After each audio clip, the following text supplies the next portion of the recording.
until 10 o'clock. Craig Odlin on the daytime show with Ocky Right Travel. But even though, as you just hear, Gina's walked out the door, well, the door swings open, and who should I find but Reverend Sophie waiting behind it? Yay! Morning!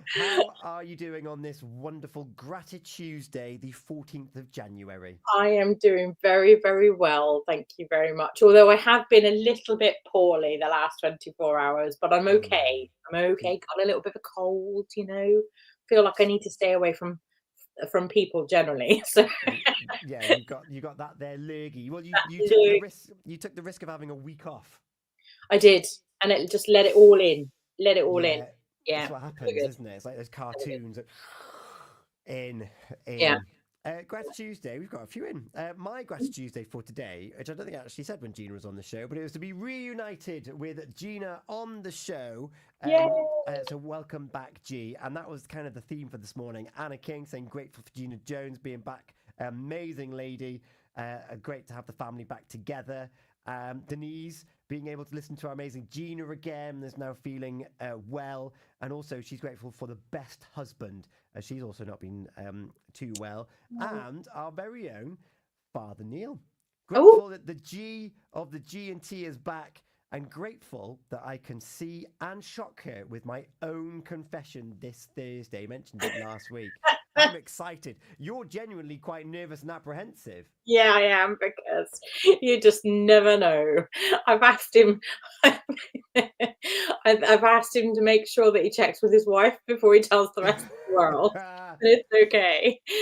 Please have me confirm that it's okay. Please Just double sent in check. another message by the looks of it, did he? He's been in touch. I think that people will be grateful that Reverend Sophie is avoiding them. Thanks, Father Neil. I love you too. Yeah, of course, you're trying to reach people in new ways. You're going all social on your pages and your digital footprint. I know. I'm trying. I am trying very hard. It's a little bit outside of my comfort zone, but I feel like it is the way forward and it's what we need to do. So, yeah, it just needs to be done, doesn't it? So I was busy yesterday setting up all sorts of things yesterday, event-wise, and yeah, getting myself ready. And someone said to me that I needed to get on TikTok and YouTube, and I'm like, no, no, can't do that. I haven't got time to do that. I do think that you would be fantastic on TikTok, though. Do you? Yeah. What would I Yeah. do, though, Tom? Pardon? What would I do? Well, you'd have snippets of this. You could Okay. provide this. You could Yeah. do little like 30-second, 1 minute clips of what's discussed on the radio. You could, when you're out and about, your different churches with different people, you could be like, oh, we're doing this today. And a bit like you do with Alive and Kicking on a Sunday morning. Just a bit of Okay. a run through and an update. And then, oh, today we've got meetings in, I know you go to Cross Hands every now and then and around the diocese. I'm in St. David's. Here's why we're here. I could do that. I Yeah, I think it's just remembering to do it when I'm doing it. correct. That is the That's the thing. key. Yeah. Yeah. So I need a little Tom sat on my shoulder saying, Get on "Sophie, don't this. forget the social media feed." Yeah. Oh, and Neil Hook, of course, you could get on the trends and Dance. you could bust a move with your dance moves. I could do a bit of dancing. Yeah. Yeah. The dad dance. 90 I degree elbows, side Yeah, that's the flips. sort of thing. Yeah, so Yeah. I'm a bit like that really. I'm a bit of a dad dancer, only obviously I'm a grandma dancer now. So I don't know how grandmas dance, but I wonder. We'll find out soon enough. It's Grati-Tuesday, Reverend Sophie. And who or what are you grateful for today? I am grateful for da, da, da, the 11th, I was going to say 10th, but 11th century mystic Oh, Hildegard of Bingen. Now I think you've got some music from Hildegard of Bingen I do. on the system, but Yes. Hildegard of Bingen was an amazing woman, and I'm grateful for her because she was a woman in the 11th century, when of course women had little or no authority whatsoever. But I went to a little course about her last night on the old interweb, with Sarum College in Salisbury, and this lovely lady called Lauren Cole, who's doing her PhD on Hildegard of Bingen. She told us all about her and all about what wonderful things she got up to. Well, in addition to being an amazing musician, some of whose music we're going to listen to in a little while, and also being a visionary. So she had lots of wonderful visions about God, but of course, because she was a woman, she had to be really, really careful, because of course a lot of women were in fact burned at the stake for heresy and those sorts of things during that time, during that period. So she had to be really, really careful, and she was very clever in how she delivered that, to the point where she convinced people that it was directly from God, so it wasn't from her. And she got Bernard of Clairvaux, and indeed the Pope at the time, and I forgot to write down the name of the Pope, so I can't remember tell you which Pope it was. Father Neil would know. He'd know. That's his kind of thing. But they gave her authority and said that what she was saying was authoritative. So she was like top of her. She, as far as women were concerned in that time, she was absolutely amazing. And on top of that, she also was a medical expert as medicine was in that particular time. And she was doing healings and all sorts of wonderful things.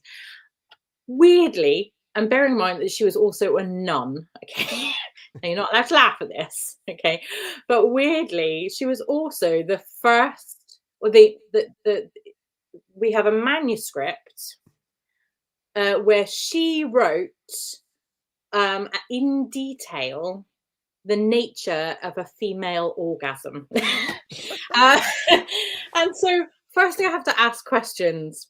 How did she know what a female orgasm was? Because she was a nun. And secondly, I mean, the lady that did the session last night sort of explained it away. Well, if she was a medical practitioner, she probably would have come in contact with other women, and therefore, I don't want to sully Hildegard of Bingen's name. Very wonderful, but just generally for her time, really amazing, and her music is beautiful. It's of its time, but actually very meditative, contemplative, and I love just listening to it in my study when I'm working. So it's a really good sort of background chilled music. So I'm grateful for Hildegard of Bingen for being one of the first female, probably you could call her a feminist, really, of her time.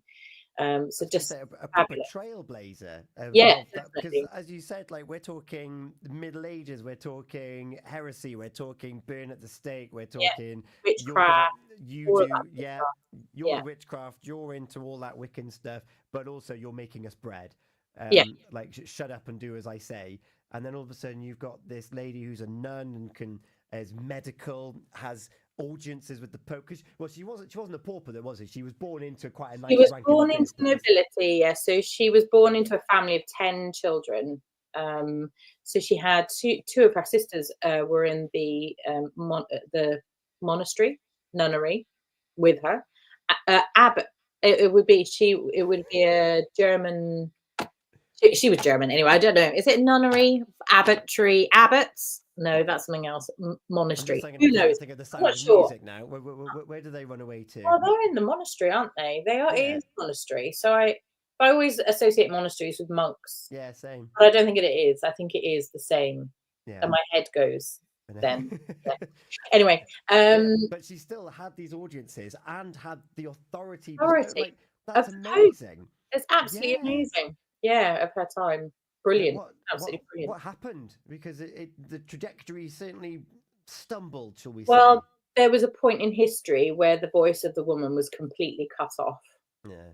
And I don't know much about that. And what I'm doing quite a lot of theological study at the moment, and so that's one of those areas I'm going to look at some point.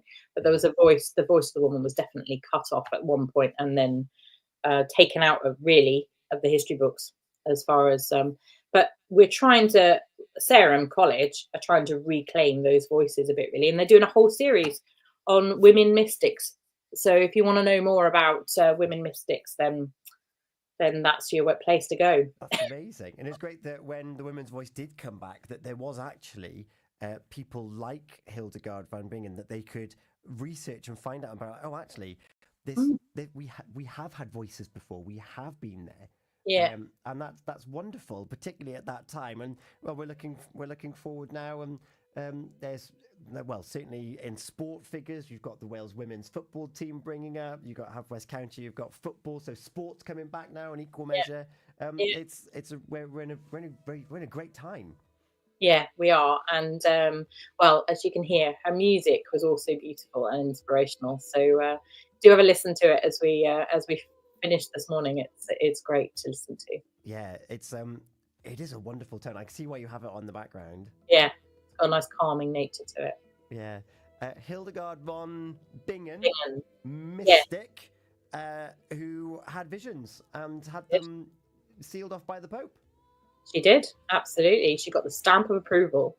Amazing. I love that. If you've got a vision, not necessarily one from God, but if you've got a vision and you've got goals and you want to aim for them, then go to the right people, ask the right questions, and go for it. And get the support you need. Reverend Sophie, thank you so much for joining us again this morning. Not at all. Not at all. I love it. Back on Thursday. Back on Thursday, we've got confessions on Thursday. It's a very special Father Neil. confession. Father Neil is confessing on Thursday. I cannot wait to find out what Father Neil has been hiding up his sleeves.